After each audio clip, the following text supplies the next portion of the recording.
Hola. Hola. ¿Cómo ¿Cómo estás? estás? What the fuck? Ay, ay, ay. Yeah. It must be Saturday. Woo! Must be. It's Much the crazy going on. weekend. Not Oh, dark that's and right. depressing. Every day is the weekend. I know. It's all bright and pink today. It's not dark and depressing. Yeah, that was yesterday. God, that's only part one.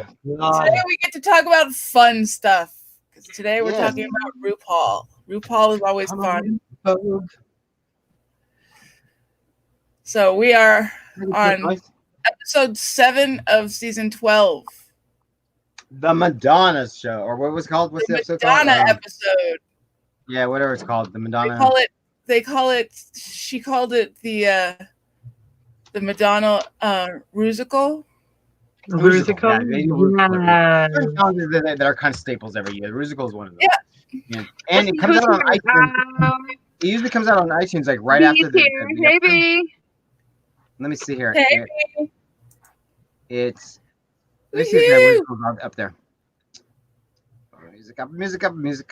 Don't lick the computer, you're gonna get a shock. What's up, Verity? See, you're picking on me. It looks better, you guys, now that I tucked it. Yeah, it looks good. It looks better when it's tucked. Stop messing with it. That one side was just weird. It was like way out there, all crazy. Well, it is Drag Race, right? Crazy out there. Yep. No, it's not up yet. It will be soon though. What? I know. What the hell? No, she always puts the songs You out said after in the midnight. episode, like real soon, right after the episode. Huh? You haven't seen it yet, Mel? No, I didn't get to watch it. I didn't. I just was able. I was finally able to download it, but like I was able to get it like 2 hours ago. Just 2 hours, yeah. Yeah. But I did watch it. Yeah. Yes. All right, so let's talk about it. So, as I predicted, what did I predict last week? What did I say was going to be the start of this week's episode? Melly looking crazy. The drama. Sure enough, it was. Drama. Coming from the workroom, from the Untucked episode last week, where we're finally starting to see some drama, some cracks in all this happy family kind of thing go down. Yep. And what do they start talking about is, how Rita was saved and she's a savior and and Aiden didn't have it and still picking on Aiden and like, more drama for your mama. Luckily they got off of that real quick and started talking about the other drama that was going on in Untucked the episode before, and that was drama number 2 or drama number 12. This is drama number 22. It was Sherry and drama. Jackie. Sherry and Jackie called out Widow and who else? Heidi. I think it was Heidi. Yeah. Yeah, and then and it was shady. It was Widow was real upset that she didn't do well in the challenge. Yeah, but Widow's always upset. So she took it out on, so the girls that were doing well in the challenge called them out on it, and they lost, and Widow lost her shit about it. Like, why are you going to kick me while I'm down, and blah blah blah blah. It's like, oh God, that's not what they're saying. God, here we go. Anyway, so the drama all the way into Untucked this week because it just keeps going. But basically, what happened was Heidi, she snapped in this little fight here in the beginning, and she's like, you know what? Forget all you guys. I'll do my own thing, and so I guess that she left Untucked that way, and then after that, Widow was like, well, Widow just exploded and was basically told the girls off and was just like, you know what, fuck you, I'm gonna do my own thing. And they're like, well, that's not what we were saying. We're trying to pump you up. And she's like, they're like, why are you being like that? And then Widow uses the famous, this ain't RuPaul's best friend race. So now we got a little feud going on. We got when do we not? The popular girls versus girls that are doing well versus the girls that are not doing well and being jealous and taking out on them. Drama. It's going to continue. But at least it's not bullying. At least it seems like the bullying is going to be over for now. We'll see. We hope. But so I would go to talk on that before we get into the Madonna stuff because I got a lot to talk about the Madonna stuff because it's exciting. Yeah. But, the bullying stuff. This is the Sherry Pie thing alone. But the bullying stuff of this season is why I'm having a problem with this season because I think for the first time, the message that's getting out there is really twisted. And I think Mhm. the show, whoever's the showrunners, whoever are crafting the narrative around the show, they're really missing the point this time. They're really sending home the wrong message. And we'll see how it plays out this week. But it Right. seems like the bullies are being rewarded and are being celebrated I and know. that like really goes against what everything RuPaul stands for. And and RuPaul's even used celebrated winners who were different, like Sharon and Jinx, and who were bullied and all that stuff. And this season, it's like Britta was the mean girl, and Hmm. she really, like Aiden or not, because Aiden's so different, so out there. But Britta was a mean girl. She kicked Aiden all the way out the door. And what happens when we start this episode? Britta was celebrated for it, and everybody in the cast loved Britta. And it's like there was no counter argument to that. They I didn't know. show any other side to that. So that's why I'm having problems with this season. And I don't know if that's because of the Sherry Pie edit, that they're trying to craft some sort of story because there's a missing element that they have I edited didn't out. notice too much of a Sherry Pie edit. There was some, but it wasn't like totally obvious. Let's say this time they did it a little bit better this time. Mm-hmm.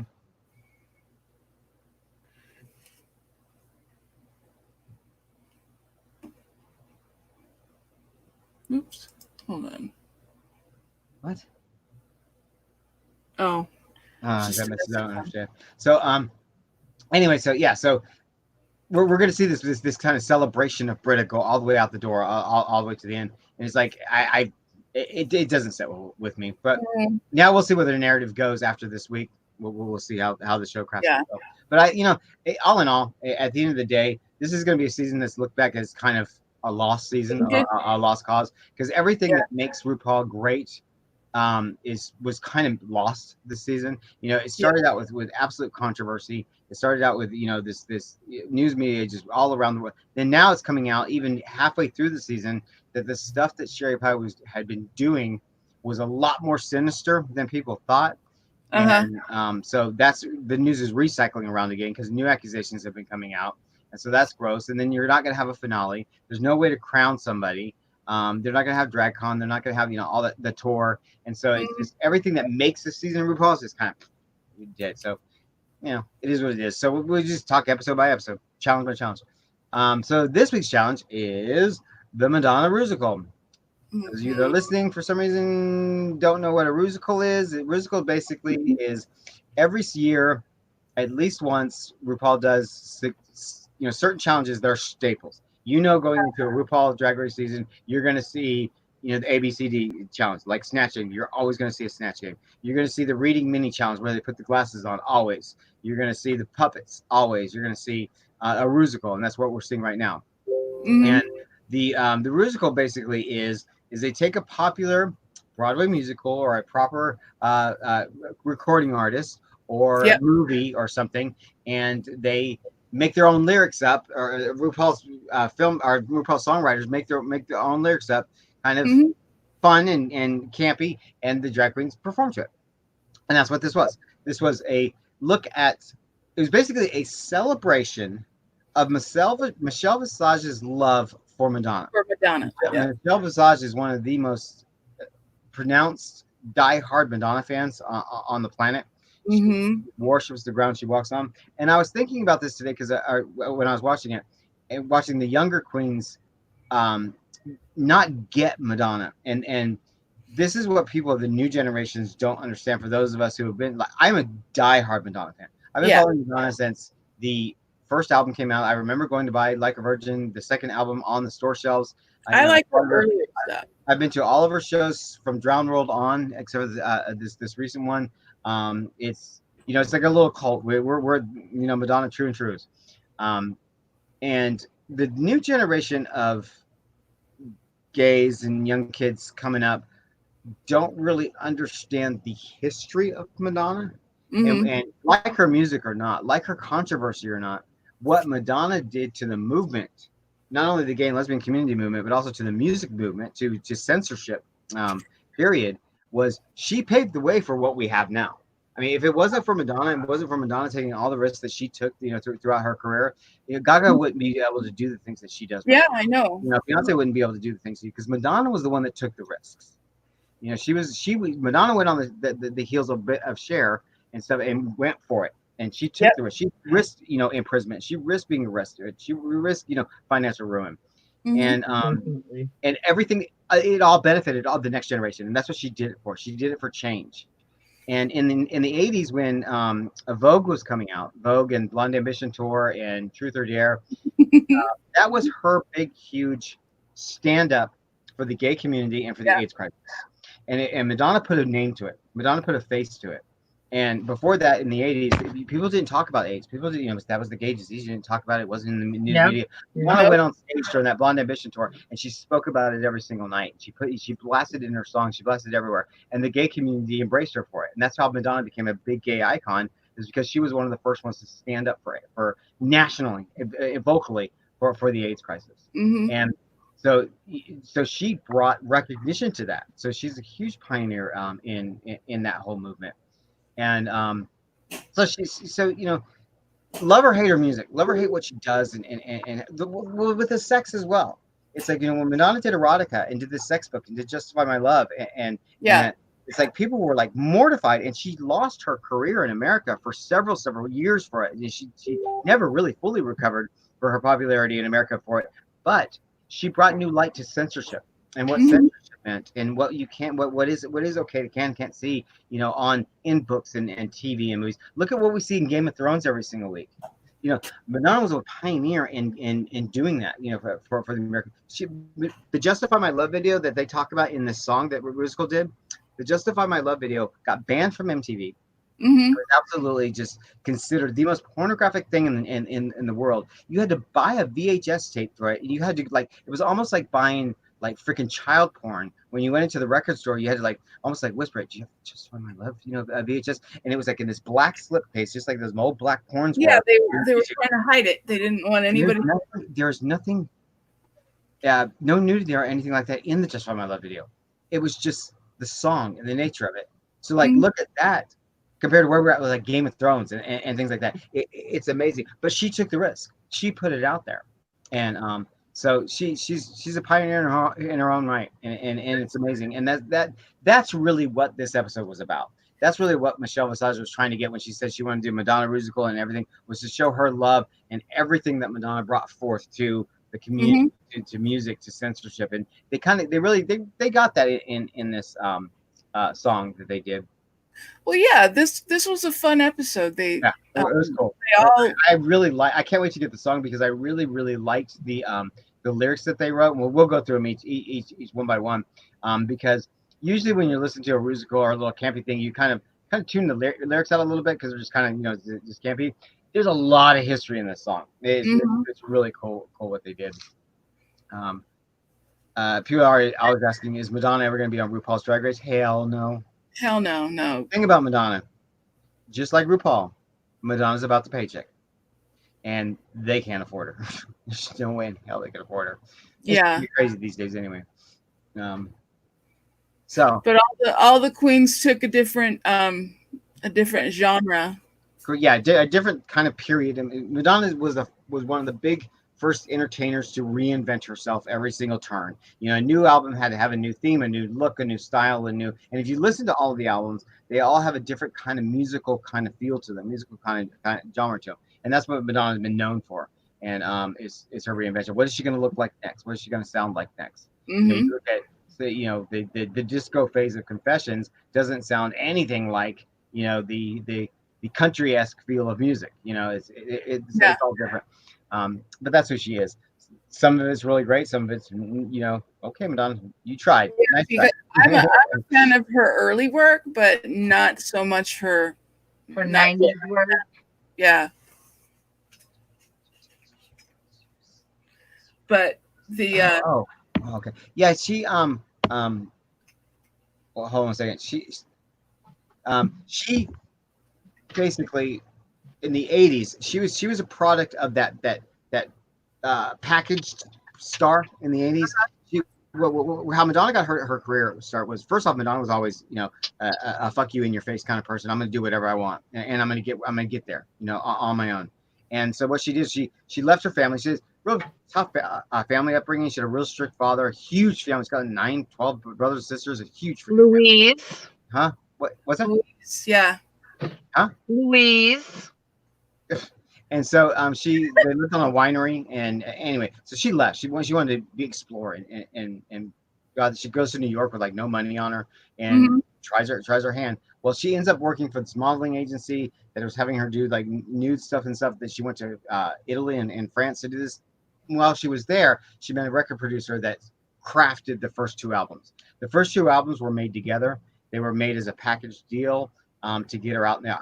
She didn't write any of the songs. It was like all put together for her, and they put her out there, and she sold herself. Madonna's understood, just like RuPaul did, she is a product. It's her persona, her acting, her acting out in public, the way she dresses. It's all a sellable product. She can all make money off of herself. And that's what she did. She proved herself with those first 2 albums, and there you go. History is made. Like a Virgin came out, and there you go. But yeah, those first 2 albums are, like I said, that was a store-bought product. She was packaged that way. True Blue, when she did Papa Don't Preach, that was her. She started. That's when Madonna started to become Madonna and move on to the regular thing. But so each girl did a like she was saying. Dawn was saying each girl did like a different generation. And Jan opens up, and she does the first 2 albums thing. The first album. Jan really does the first album, Madonna. And that album is the album that has Lucky Star on it. It's got Holiday on it. Everybody, her first single. It's got all the little, radio play, about the songs you always hear. And her performance was based off of the Lucky Star video. And that Lucky Star video is just Madonna and 2 dancers in a room, and their exact choreography, which was neat. So, like, if you know Madonna, you know the Madonna stage performances and videos. They incorporate the choreographers incorporated a lot of that into it. Like this was the Lucky Star video. Madonna. We're gonna talk about that album when we get there. There's the first album. That's the first album right there. It's got that is the Madonna album, and so Everybody was the first single off of that. Lucky Star was not a single, but it was released as a video to promote her for in the clubs, and so that was what this performance was based off of. And the lyrics, went through about how she was going to take over the world. And everybody's like, well, what does that mean? Well, when Madonna was on, Madonna did American Bandstand promoting her first album, and she performed everybody. I believe she may have performed Lucky Star. I don't know. Correct me if I'm wrong. But at the end of the dance, if you ever watched American Bandstand, it was back in the day when I was a wee kid. American Bandstand was, they would play top 40 music. People would dance, dance on camera, Soul Train, and then at the end of it, everyone would clap and they would go interview the artist, like real quick. What did you think of that? And then they would go to the Beatles. The Beatles. Huh? Yes. The Beatles. Yeah, the artists would come. They would lip sync their song. They wouldn't even be performing live, but everybody dancing. And you could become a Soul Train dancer or American Bandstand dancer. It was a big thing. Well, they asked her at that interview when she did that performance, her first performance on American Bandstand. Now that you're here, what do you want to do? And she says, I want to take over the world. And that quote from her became famous. You can Google it. It's everywhere. It's even on one of her videos. And everybody kind of laughed her off. Like, oh, who's this? She's going to take over the world. Well, she did. She did. She was a young girl right there. She took over the world. Okay, so that was Jan. Who came out after that? And then so who is next? Jada? I believe so. Yeah. Yeah. No. Jackie's next. Jackie was next. It's Jackie did the Like a Virgin. So a couple of famous things about Like a Virgin. First off, there was a lot of controversy around the copyrights of the song because Madonna didn't write it. It was already written and recorded by another artist at the time. That the song went nowhere. So they got the rights to the song, and Madonna wrote it, and it became famous. And it became famous for a lot of reasons. First off, you got this scantily cat girl, in videos singing, crawling all over the stage, like a virgin, all over the stage. Radio, they lost their minds over this. They're like, oh my God, this is Madonna's first big controversial moment. Well, so the MTV Music Awards opens up with this big cake, comes out of the stage, and there's Madonna dressed in a whole bride thing on the top of the cake as the cake topper. And she goes, she does like a virgin. She's doing her little thing in the wedding dress, and then she starts basically fucking the stage. And censorship lost their mind. They lost They didn't know what to do with it. They're like, different camera angles here, different camera angles here. Don't focus on that. Don't do that. And basically, all she was doing, if you look at it now, it's so tame. All she was doing was she was just rolling around on the stage, doing like a little dry humping here and there. Oh yeah, it's nothing like Miley Cyrus's ice cream truck performance or her twerking on Robin Thicke. Like in comparison, you look at that now, and both of those were the award shows. So you're like, any young person now, watch this performance by Madonna, and tell me how horrific it is, how offensive it is, and they'd be like, it's nothing. Back then, it was news. It was a big deal. Yeah. I mean, MTV was in trouble for that. That was like headline news. Warner Side Records was going to get slapped with a bunch of fines, and it was big. It was a big deal. It was, you know what you could compare it to? It was big, like the Janet Jackson slip up at the Super Bowl. That's exactly what it was. Exactly. If people want a comparison that they'll remember, that would be one right there. Yep. But Madonna did. That's where she planted her feet on the ground. She says, "This is who I am, and this is what I'm going to do." And she continued to push that envelope throughout her entire career. So that performance was based off of that MTV Music Award performance, and she didn't do a lot of the rolling around stuff on the floor, but she kept it pretty tame, actually. Yeah. Well, now I'm disappointed. I would have really gone after that because that was the whole thing. But yeah, you still need to watch it though, Mel. But it was interesting that it was nice that they included one girl on this moment because it was such a defining moment in Madonna's career. And then Gigi's next. I mean, Gigi is the Papa Don't Preach phase. And this was Madonna once again comes swinging out of the gate with another huge controversy. And this controversy affected the Vatican Church. And they were in Rome. They were losing their mind at the time. I was like, why is the fucking Pope involved in a Madonna song? But it was crazy because Madonna was this little girl, teen Bob, with ribbons in her hair and long hair and all the bracelets and all the bangles and everything and lots of layers of clothes. And then she goes out of the scene for a while. She does one video for Sean Penn's movie when she was married to Sean Penn at the time. Does one little classic video, Live to Tell, for Sean Penn's movie. Goes away a little bit and then comes out with Papa Don't Preach the videos. First time anybody's seen her in a while. And she looks all grown up. She's wearing like the sandy kind of outfit from Greece, the black kind of outfit with cropped, short, bleached blonde hair. And everybody was like, what the fuck? That's Madonna? Oh my God. And the song was Papa Don't Preach, basically saying, I'm not going to get an abortion. I'm keeping my baby, but an abortion is cool. But I'm choosing for myself to keep my baby. The world lost their mind. They're like, she can't sing about that. That's taboo. She can't talk about that. What is she doing? She's going to keep her baby out of wedlock. She's encouraging teen pregnancy. Teens can go get pregnant. It's okay. All you have to do is tell your dad, and your dad's going to love you. The Pope got involved, and it was like, oh my God, people just lost their shit. And so that's what Gigi's performance was kind of based off. It was based off the whole Papa Don't Preach era, the True Blue era.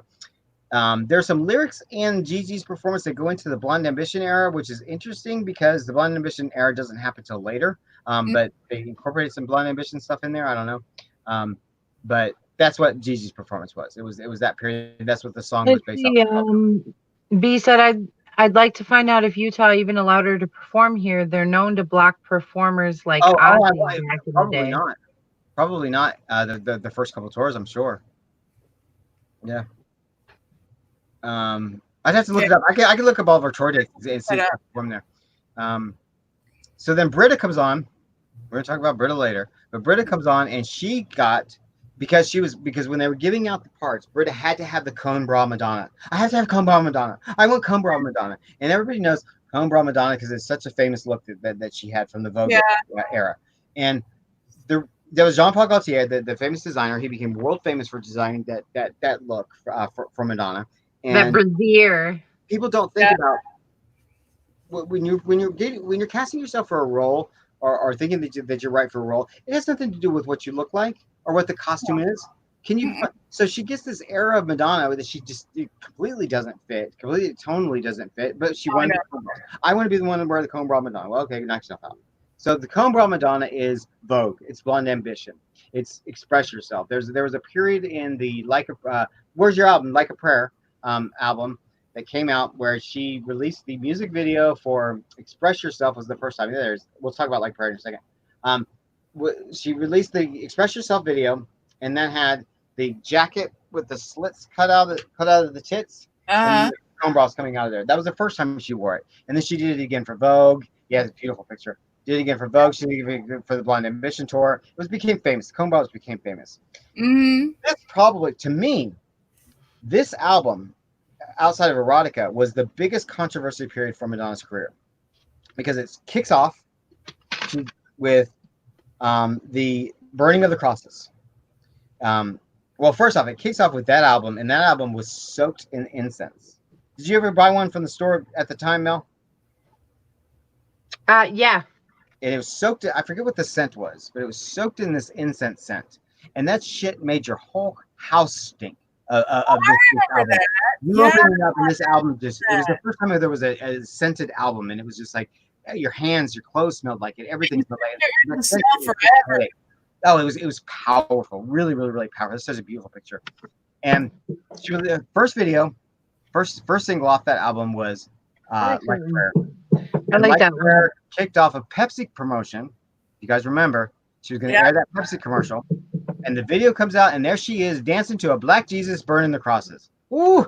People decided that they were going to watch the video to see what kind of story they're saying. They just lost their minds. Black Jesus burning crosses. Oh my God! Madonna's going to hell. Madonna's and they dropped her from the Pepsi contract. One controversy after another. One air of that Pepsi commercial. Then they dropped her from the Pepsi contract. They sued Sire Records for this mess. They slapped like all these fines on her. Then when she went on tour with this album a little bit later for Blonde Ambition, there were certain cities that were like blocking her from entering the city. When she was in Rome, the Pope was telling Rome that she's not allowed to perform there. In the Truth or Dare movie, there's a whole thing about her in Rome saying that she's going to get arrested. It was crazy. It was really, really, really, because she stood her ground every single time. She continued to fight through this whole period. And that's what the Blonde Ambition period was about, because she was out there fighting for AIDS. And she was fighting for the people dying all over the world for AIDS. And she did it in such a in-your-face thing, because that's how she was getting attention. That's how she was getting people to go to her concerts. That's how she was getting people to listen to her music. And it had nothing to do with the Vatican or burning of the crosses or anything like that. It was about the AIDS movement. And that's what she was trying to prove. It was amazing. So that was the point of her career. When Vogue came out, that was possibly Madonna's highest point of her career, and I don't think it ever got any higher than that. That was when Madonna was like Michael Jackson. I agree. Totally agree. During the Vogue era. Definitely. So that was Britta's wonderful performance. Was in the cone bra. She was trying to do like Blonde Ambition type stuff, and why they didn't just do Vogue, I don't know. But they did more Express Yourself. It was based off of Express Yourself. She had the long blonde ponytail. Yeah, that was a Blonde Ambition for. Yeah, that's what they should have done. They should have done classic Vogue. No, that's what I'm saying. Did Britta have it? No. If you're gonna have the cone bra, you have to have the long blonde ponytail. The gold bustier with the jacket on from the Express Yourself video, and it was like, you're missing the pinnacle point of Madonna's career. That was Vogue. Yeah. But anyway, she'll pay for it later. So then we so then we go into Jada, who you go. This is so powerful. You can't even see my face. This is so powerful to watch a person's career. Madonna goes from this huge success, yes, based in controversy, but this huge success, to almost utter failure. Mm-hmm. And what happened was she releases the Justify My Love single, right? This is the first single that she did right after the whole Blonde Ambition Vogue thing. And like I told you before, the world lost their mind on the Justify My Love. MTV banned it. You had to go by. So all of a sudden she became taboo. She became sexually taboo. And how did she follow up the Justify My Love video? She says she doubled down. She said, fuck you. We're going to release Erotica, the Sex Book, and the movie Body of Evidence, all as a trilogy, all as a package deal. And it's all about freedom with sexuality, and this is why she did it. People don't understand why the erotica phase existed, was because we just came off of a period where sex was considered a killer. That You should be ashamed of sex. You should be ashamed of gay sex. You should not look at each other positively, body image, all of that stuff. And Madonna said, fuck that. We died for sex. And I'm going to go out there and I'm going to celebrate it. But people miss that message. They completely, the sex book tells that message in the book. And everybody just completely missed the message. Why? Because Madonna's got her tits out. Everybody lost their mind because Madonna showed her tits. And everybody had already seen them years ago when that book, that book, underground book came out from her modeling career when she was like 18 years old. But no, everybody lost their mind. And so when she did the erotic album, sales were terrible. Record stores weren't carrying it. The radio play was not playing erotica, which is the first single. The movie Body of Evidence was questionable at best because Madonna's not the best actress in the world. She's not an actress. And he says it. It's so like, I'm not Nite, all of a sudden she crossed the line with America with sex. You cannot do that. And America punished her for it. And how did they punish her? They stopped buying her shit. They punished her with her wallet. She had very, very doomed failure financially with the whole sex phase. And so she fought back. So what'd she do? The Girly Show, which was her concert that was about the erotica phase, she did five shows in America and nothing else. She took her show out to Japan and to Australia and to Europe and stuff and had great success. But she didn't give America the tour. And but she never recovered in America from that. She never fully got her ground again. She had some successes, Ray of Light and Confessions and stuff, post erotica, but she never got to that Vogue period again. She never rode that wave because she kind of tanked with it. And now you ask a bunch of people in generations, who's Madonna? Oh, that's that one about sex. That's all they think about Madonna was sex. And that's such a small portion of all of the journeys that Madonna has taken through that. But I will tell you, on a side note, my own personal note, there's my biggest holy grail of my entire life. The one collectible item that I had to have in my life was this leather bound, because erotica is all about S&M and all that, this leather bound erotica CD that was a promotional item that only a certain number of I forget how many were made in the world. Really, really extremely limited, extremely rare. I would go, it was my daily thing. Every single day I'd wake up, I'd go on the internet, I'd go on eBay, I'd go on the thing and search for this erotic album. Years and years and years. I finally found it one day, a few years back. I about passed out, about lost my mind. And sitting there, I'll have to show you in a minute. I forgot to bring it out. But it's my ultimate collector's item. That's a side note. Erotica is my favorite album. The whole erotica period and the whole sex book and all that is. I remember because the reason why the erotica period is so important to me is because Madonna was the first person that taught me that gay sex was okay, that gay sex was natural. For a boy to kiss a boy to touch a boy and look at a boy's body was beautiful and it was natural. And she started that with Truth or Dare in the movie Truth or Dare when her were kissing and stuff. I would go to the movie theater and that basically was like, a cathartic for me. It was like I could go there to the movie theater, watch those little scenes for like 5 minutes and feel normal, and then go back to my everyday life and feel ashamed. Madonna allowed me that 5 minutes of normality. Then the sex book came out and the erotica album came out, and I could listen to the erotica album and I could follow along with the stories in the sex book. And there's a whole portion in the sex book in a gay bathhouse, and it's not nasty; it's beautiful. The pictures in it are absolutely stunning, and you felt celebrated for who you were. And that's what she was trying to prove. And she affected people like me, as a young 19-year-old boy looking at the sex book that I had to go buy secretly and everything. I still have my sex books all falling apart, but I still have it from all those years later. She got her point. She did. Anybody who chimes in right now is going to be like, Michael's got his sex book. What? Exactly. My sex book. I might. So if you bypass the erotica era and you followed along with all the taboos of Madonna and didn't really dig her at that point because of what was going on, now I encourage you to go back and listen to erotica. It's a very soulful album, real jazzy, real soulful. And years have passed, maybe it won't be so as taboo for everybody. The sad thing about the failure of the erotica album is the follow-up album after that, Bedtime Story, is non-existent. Bedtime Story is her biggest failure. And it's because the erotica album pissed so many people off that nobody was even bothering her with her next album. And that was Bedtime Story. And that was sad.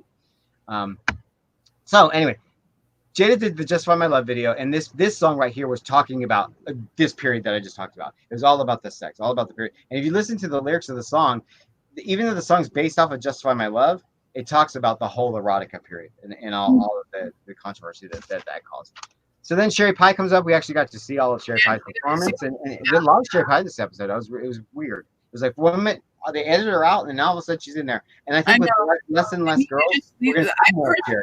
They just need to leave it alone and just let it. Yeah, we're going to see more Sherry because there's not as many people in the room now. You know, we're going to see her. So she did the movie phase, which basically they clumped all of Madonna's big movie portions in one through the Evita thing.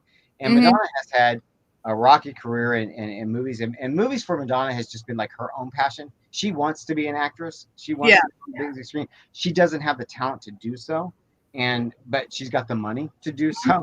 This basically has been her career. I think the only role that Madonna got that she fought for and she auditioned for and she did like any other actress on the planet was Evita, and she put everything in her life into that role. Would there have been better performers? Sure. But she worked her ass off for it. But movies like Desperately Seeking Susan and Who's That Girl and all that stuff, that was bought for her. You know, she was like, oh, I want to be in a movie. Okay, well, we'll make Desperately Seeking Susan was the Madonna movie. Oh, we'll make a Madonna movie. You know, that's all that was. It was just a rich person having money. The only one I like her in is The League of Their Own. Yeah, and see, and even there, that was the Rosie Madonna, best friend kind of thing. They were a big pair back in the day, and everybody thought it was cute. She was friends with Rosie was friends with Penny Marshall, and Penny Marshall directed League of Their Own. So Penny Marshall said, Rosie, I want you to be in this movie. Rosie says, I want Madonna to be in it too. Okay, you guys are cute together being in a movie. So there's all these things that Madonna got in the movies for. But that's what Sherry Pie's performance was about. Was I wanted to be in the movies, and I bought myself a movie, and yeah. Now there's some Madonna movies that I love that are just Who's That Girl is such a great campy movie. There's a movie that Guy Ritchie directed her in when her and Guy Ritchie were together later in her career called Swept Away. Oh Lord, that movie is so funny. It is so bad that it's a train wreck, enjoyable to watch. I don't think I've seen that one. I'm gonna have to. Oh God, it's so fun. It's so bad. But yeah, so that was Sherry Pie's performance. It was all about the Madonna buying herself into the movie. And then we go into Crystal Method. She did the Ray of Light period. Ray of Light period was a big spiritual period for Madonna. This was Ray of Light. This was what songs are all on the album? Ray of Light was the big one, and then I don't remember. I'm drawing a blank. That was the big long hair. She's doing the Kabbalah and the spirit, and that's when she started adopting children. That's when she started having children. Lourdes came into the picture at this time, so she's religious up as a straight Catholic. So this is where she refining her spirituality, and so she went through that phase. And then Widow Von Thun did follow up with the music period, which was basically just kind of an extenuation of the Ray of Light period, just more into hip hoppy kind of stuff with music. And then they skipped all the rest of Madonna's career. It went from the music period into Heidi's performance, which was just recently the Bitch on Madonna period, the Super Bowl that were Madonna. I noticed that they skipped a lot. So yeah, they skipped all the American Life stuff, the Confessions on the Dance Floor, all of that stuff they skipped, which were all big. Again, the American Life period for Madonna was her big political period. That's when Madonna took on the establishment, took on the Bush administration, took on all of that stuff. So that's when she got really, really deep into politics. So maybe that's why they skipped it. And then Heidi's performance was the end, the Super Bowl thing. Everybody's, that was great. Madonna did this big Super Bowl show. And then Michelle Visage, she opened up the video with the recent album, Madam X. And what you see Michelle Visage do, which is really cute, because Madam X is a strange concept. It's when Madonna was in dance studios, Madonna was always a dancer first. She studied dance. That's where she went to school, studied dance. And when she was working with a famous dance coach in New York, I forget her name off the top of my head. She that lady told Madonna, this is a famous lady. Why am I dropping her name? Anyway, she told Madonna, you can't be here. You don't follow the rules. You don't wear the dress code. You don't obey what I'm doing. And Madonna looked her straight in the eye and she says, I'm doing it because that's what you would do. If you were in my shoes, you would do the same thing. She's like, but the school's got rules. She's like, what would you do? Madonna's already bucking the system. And so the dance director says, you know what? I'm going to call you Madam X. And Madonna's like, what does that mean? She says, if you're going to do that, then every day you come and you show me a new person. You'll be the mysterious Madam X. I want to see something new every day. Or show me you can, and Madonna did. And so this album was a tribute to that. Mm-hmm. This new album, it was Madonna as Madam X, and Madam X can be anybody. She can be a lawyer, a nurse, a prostitute, a mother, and each song kind of envelops this different life of a woman through this thing. And that's what Michelle Visage was doing, and campy in the beginning. Madam X instead of that. So that's what Michelle Visage's thing was about. So who did well in the performance? God, we're ramming on forever. This is a Madonna class. Jan, of course, did well, and I'm not on board. I'm not. Jan did well with the early year stuff. Yeah. Not many people did well. Sherry Pie did well with the movie stuff. I thought my favorite performance was Jada with the Justify My Love thing, because I think Jada really got it. She got the whole smoky, breathy of Justify My Love. She got the essence of it. It was cute. And then it's all stood out to me. I don't. Not much stood out. Yeah, it was. To do a musical with this cast was tricky, because most of the time with RuPaul cast, they've got a handful of good singers and a handful of good performers that they can kind of mix and match, and it kind of plays itself. They had one person that can sing on this cast, and that was Jan. Yeah, they had her come out first. Yeah, and it was like, so the performance itself was bad, but it was fun to watch through Madonna's history. So then we go straight into the runway. The runway was Night of 1,000 Michelles, and this is actually a play on earlier seasons of RuPaul, when RuPaul used to do runways of a Night of 1,000 Madonnas. And Night of 1,000 Madonnas was different Madonna looks through the years, and they kept screwing that up. And so now they're like, because Michelle Visage was such a Madonna fan, we'll do Michelle Visage Night of 1,000 Michelles, because they did a Madonna challenge. So it all goes into each other. I actually liked this runway. I thought it was fun, because Michelle's not such a big name, so you had to look at the picture that they were referencing to the different looks that they were doing. And I thought overall they did really, really well capturing, what was going on with Michelle's looks. None of them were famous looks, so it was just Michelle's looks, but they were good. And then Britta finally and Heidi end up in the bottom, and Heidi. The lip sync was they both could have gone home. I'm sorry, you could send both of them home. The lip sync was completely. It was too predictable. Bring up everybody. Lucky. What fucking song did they do?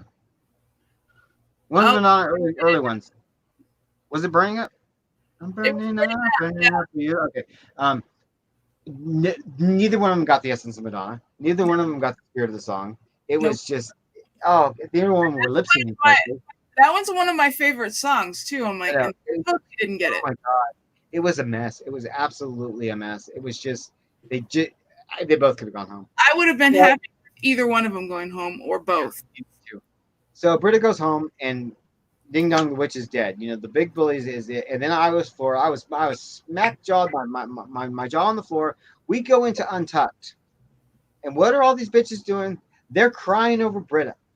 They're, oh no, Britta, you're the best. We love you, and don't go. If you're gonna lip sync, girl, you do the best. You knock yourself out, and blah, blah. And I'm like, oh, is this show really telling us this story right now? This show's really telling us that. Yeah, that was a major suck up moment. It's God, it was. Can you lay it on any thicker than you just did? Exactly. That's the thing. It was really in your face. It was really, Britta is God and she can't go home. Britta's a freaking bully. And she basically ran another girl out of. She's been that way since day one. We did have, however, in Untucked, have more extension of that previous fight from the episode before. And basically, it was Sherry Pie and Jada confronting Widow about the comments that she made the episode before in Untucked. And they're like, girl, you're wrong. Why did you do that? And she's still... What are you doing?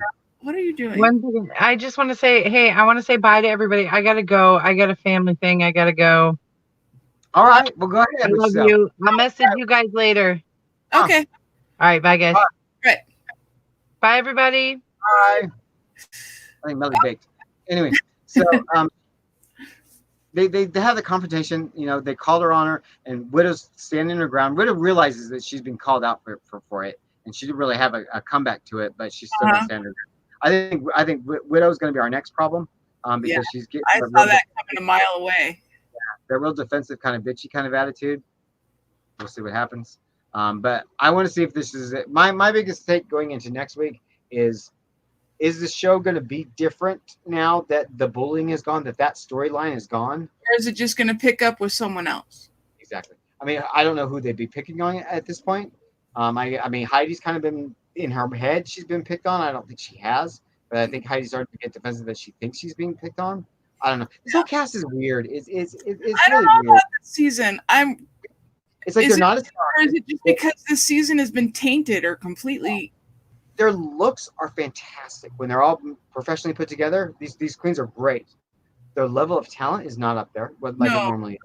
Their level of purity is not up there. Trying, with the exception of a few of them. I mean, I don't know. What is it? Who won the runway, or who won the challenge? Gigi again. It was Gigi. Yeah, she's the only one that's putting in any effort with all of this. Gigi and Sherry Pie too. I think if we were seeing Sherry Pie's real edit, I think we would see her working her ass off as well. Yeah, because she's always put together. She's always performing well, but we're not seeing her edit. We're not seeing what she's doing. I know we're not seeing it. I honestly wanted them to just play it exactly. Play it out. Play her if she's going to go to the top 4 and she's going to do that well in the competition, and that means she's going to have a big. She's going into the top 4. She's going to have a big key to the whole narrative, to the whole story of what's going on if she's doing that well. And it's like, to have that absent is leaving a hole in the story that does not make sense. Mm-hmm. And then you tell everybody she's a bitch. She did all these crazy illegal things. Sorry about it. She was here. This is what she did. But I think we're going to get to see more of her, because like this episode showed that when there's not anything else going on around her, they actually show her. And I think with less and less girls, there's going to be less people to hide her in the room. So yeah, we saw a lot of Sherry Pie this episode, almost like it wasn't edited. So I know, I noticed that. I'm like, last time they edited the hell out of it and completely ruined the episode. Oh, it was weird. It was like they're showing people's earrings and showing the floor and just cutting away silent. Well, now we did have one moment of silence where I think they cut Sherry's audio, and that was when when they're going in Untucked and they're walking from backstage down the staircase, and it's like a gradient type feel, and they're all girls are always talking like an external monologue from their head.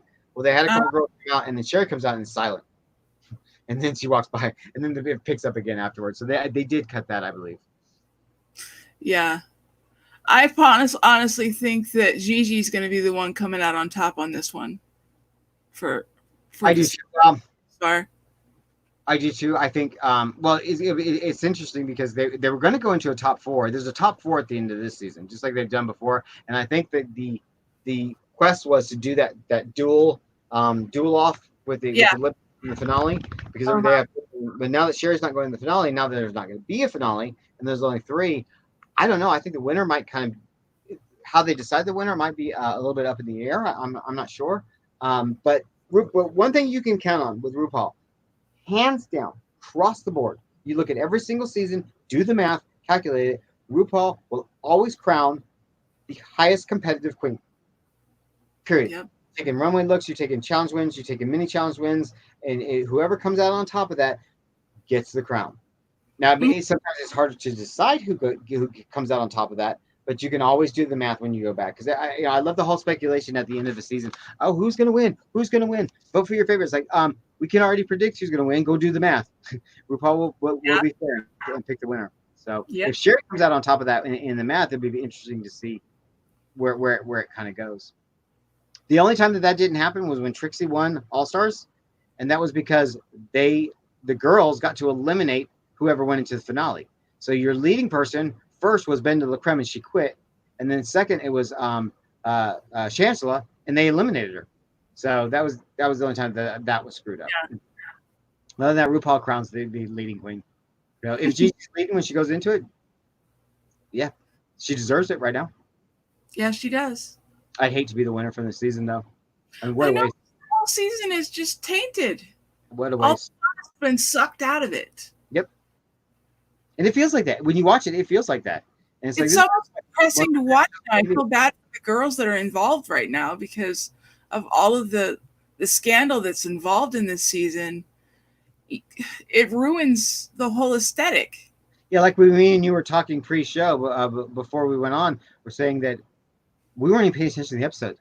It's like usually I'm glued to the TV and I'm like, I watched the musical from front to back because I wanted to hear all the Madonna lyrics, and then I had it on just playing, listening to it.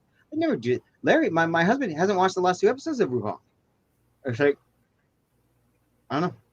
Yeah, I mean, it's sad. This is usually something that we look forward to. Yeah, I haven't watched Pit Stop, Fashion Photo Review, or the other show, the 3 online shows that follow up this. I've watched those in weeks because I usually watch them all the next morning.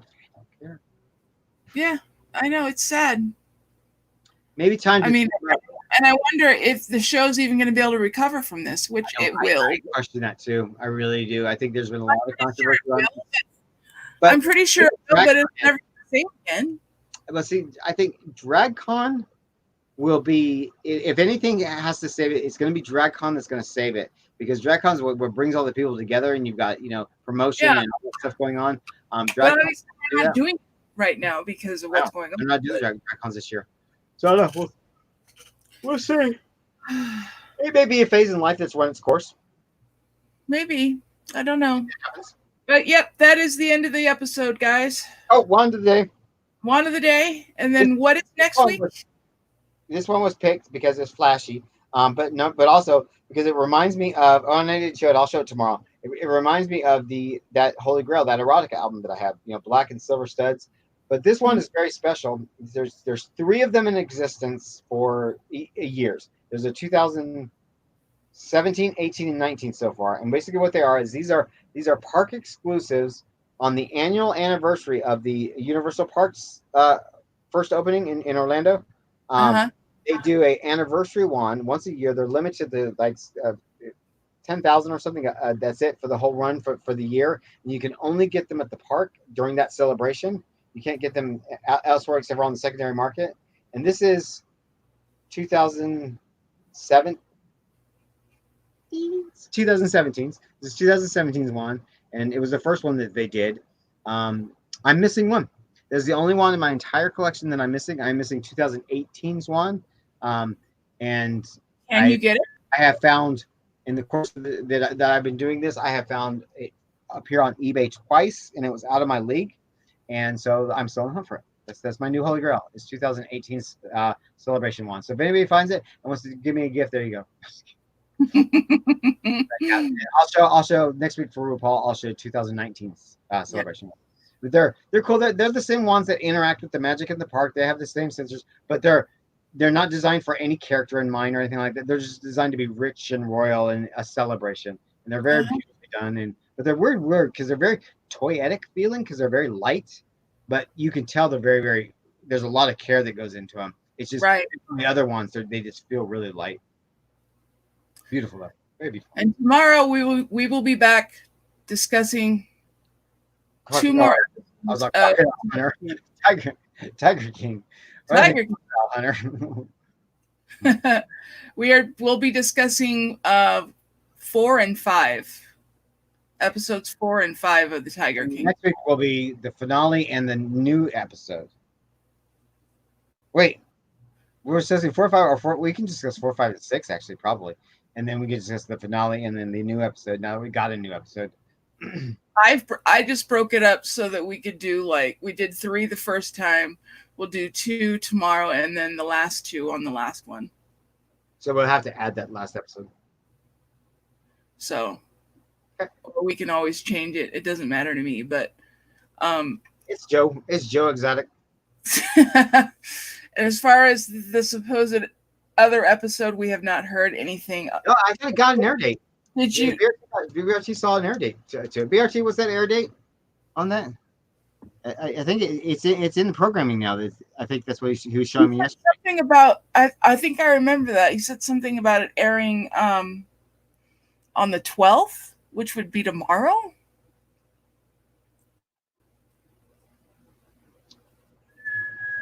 So I don't know. Tell me. I'm looking what he told me. Where is he at? Is he even still on? BRT. Or did he leave us? No, he's here. Where did you find the air date for the other episode that's supposed to air? Here we go. No. Here it is. No. Good Lord, y'all were talking a lot yesterday.